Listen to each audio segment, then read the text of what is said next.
Good morning guys, मैं बल्केश आपके अपने YouTube channel Hindi class by Balkesh Bagadia में स्वागत करती हूँ।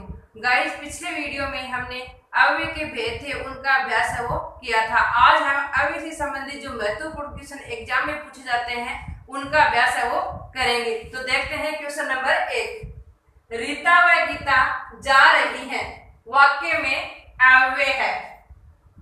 ये वह शब्द दोनों को क्या कर रहा है, जोड़ रहा है। रीता और गीता जा रही है, रीता व गीता जा रही है। तो जोड़ने का जो काम करता है वो कौन से आता है, संयोजक अव्यय। और संयोजक अव्यय किसका भाग है, समुच्चय बोधक अव्यय का। इसमें और, वह, तथा आदि शब्द वो आते हैं।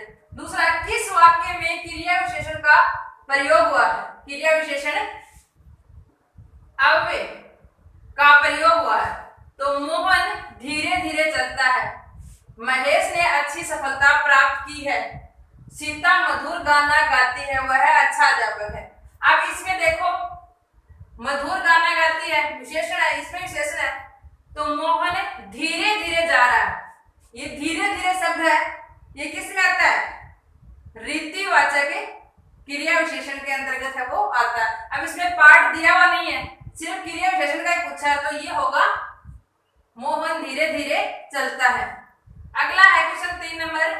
महेश रोज पढ़ता है, वाक्य में अव्यय है। अब ये रोज शब्द है, ये किस में आता है, कालवाचक। कालवाचक में जो समय से संबंधित विशेषता बताई जाती है उसे कालवाचक क्रिया कहते हैं। तो ये रोज पढ़ता नहीं, समय का बताया गया है।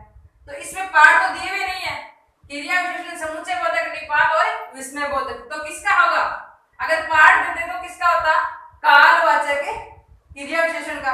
अब इसमें पाठ दिए हुए नहीं है तो किसका होगा, क्रिया विशेषण का। महेश रोज पढ़ता है, वाक्य में अव्यय है, कौन सा है, क्रिया विशेषण अव्यय।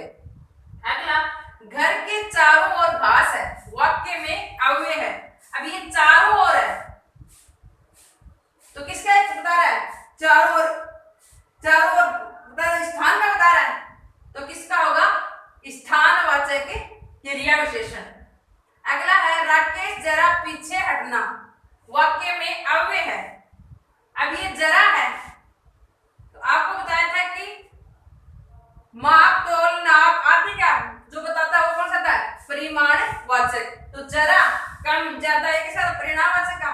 तो इसमें किसका होगा, परिणामवाचक। इसका आंसर होगा परिणामवाचक क्रिया विशेषण। रीतिवाचक में रीति का बताता है, काल में काल का बताता है, और निपात में सबसे पहले शब्द के बाद में विशेष जोड़ देने के लिए उसमें जोड़ा जाता है।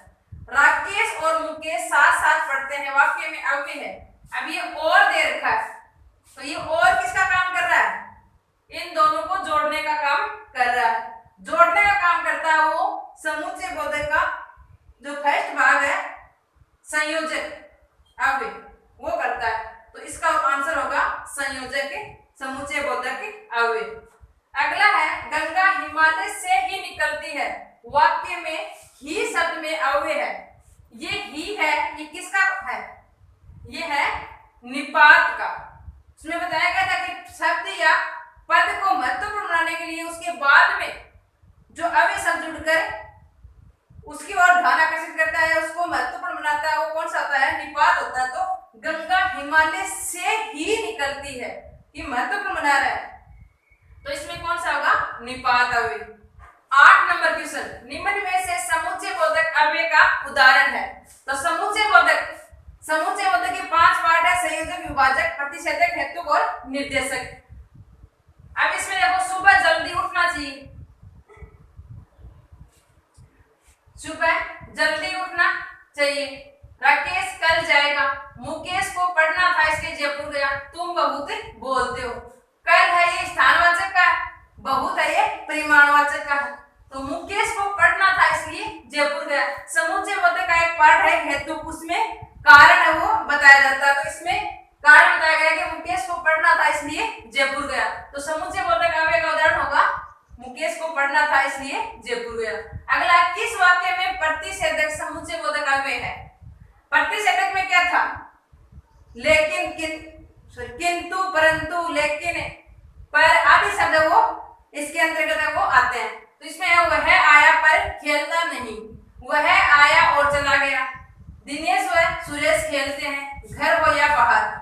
ये दोनों जोड़ने का काम करा, ये जोड़ने का काम करा, ये या और अथवा किसका करते हैं, विभाजन का काम करते हैं। तो इसका सही होगा वह आया पर खेला नहीं।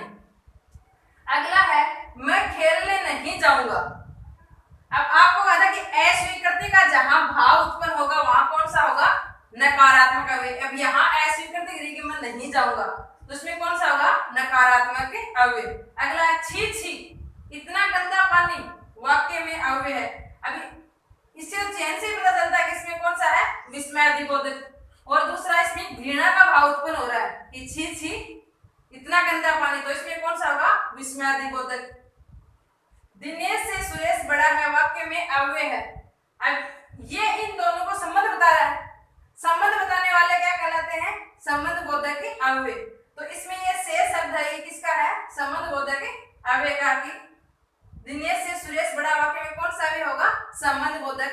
देखिए 12 नंबर, मैं चला जाता लेकिन गाड़ी नहीं आ रही, वाक्य में रेखांकित शब्द में कौन सा अव्यय है, जो लेकिन है इसमें कौन सा अव्यय, प्रतिषेधक, हेतुक, निर्देशक और विभाजक।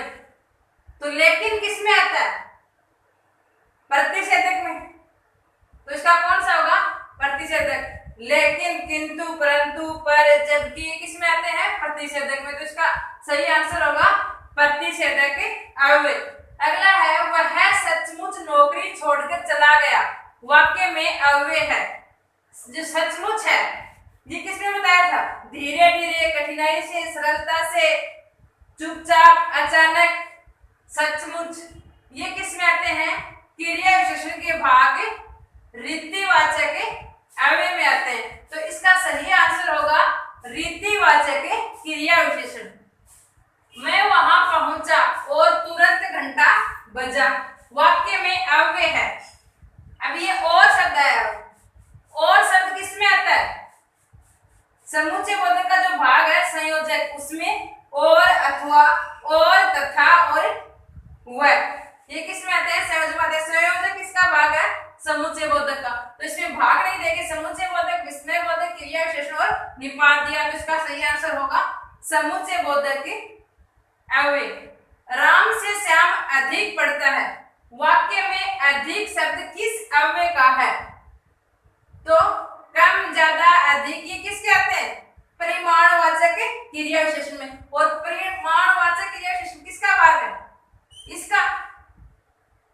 तो इसका सही आंसर क्या होगा, क्रिया विशेषण। किस में आते हैं, क्रिया विशेषण अव्यय के अंतर्गत वो आता है, अधिक शब्द हो।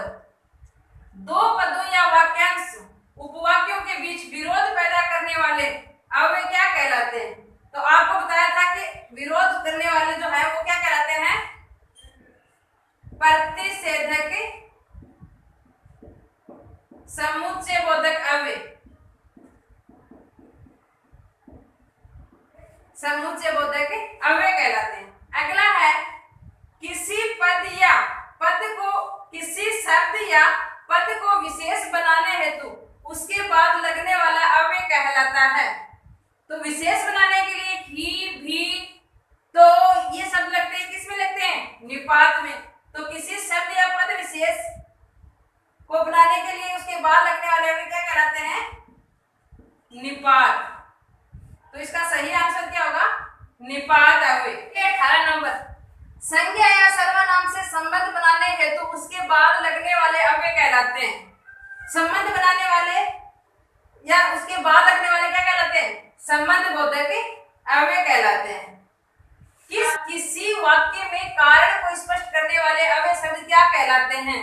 तो आपको बताया था कि कारण को स्पष्ट करते हैं वो हेतुक समुच्चय बोधक अव्यय है, वो कहलाते हैं। तो इसका आंसर होगा हेतुक समुच्चय बोधक अव्यय।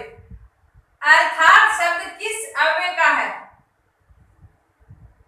तो अर्थात शब्द अर्थात या यानी, ये किस में आते हैं, समुच्चय बोधक का जो भाग है निर्देशक अव्यय उसमें आते हैं। तो यहाँ भाग तो दिया हुआ नहीं है और यहाँ दिया हुआ है समुच्चय बोधक अव्यय। तो अगर भाग नहीं होगा तो उसका रूप आ जाएगा कि समुच्चय बोधक अव्यय। यहाँ अगर निर्देशक दिया होता तो निर्देशक आ जाता, तो इसका सही आंसर होगा समुच्चय बोधक अवयव। निपात में अर्थात नहीं आता, क्रिया विशेष में भी नहीं आता और सकारात्मक में नहीं आता, तो इसका होगा समुच्चय बोधक अवयव। राम सरलता से खेल लेता है, वाक्य में अव्यय है। कठिनाई से, सरलता से, अचानक से, चुपचाप, धीरे धीरे, मंद मदी किसमें आते हैं? रीतिवाचक क्रिया विशेषण में।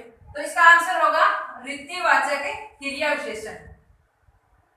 राम आ गया जबकि श्याम नहीं आया, वाक्य में जबकि शब्द में अव्यय है। लेकिन, किंतु, परंतु, जबकि ये किसमें आते हैं? प्रतिषेधक में। अगर यहाँ प्रतिषेधक नाम दिया नहीं होता, समुच्चय बोधक दिया हुआ होता तो उत्तर आ जाता समुच्चय बोधक, और उसका भाग दिया हुआ प्रतिषेधक तो होगा प्रतिषेधक अव्यय।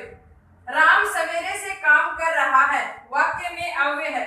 अब सवेरे से समय का दिया हुआ है तो समय किसमें आता है? कालवाचक क्रिया विशेषण में। तो वाक्य में कौन सा अव्यय है? कालवाचक क्रिया विशेषण। तो गाइस आज हमने अव्यय से संबंधित जो महत्वपूर्ण क्वेश्चन है उनका अभ्यास है वो किया है। अगले वीडियो में हम एक नए टॉपिक वाक्य का अभ्यास है वो करेंगे। धन्यवाद।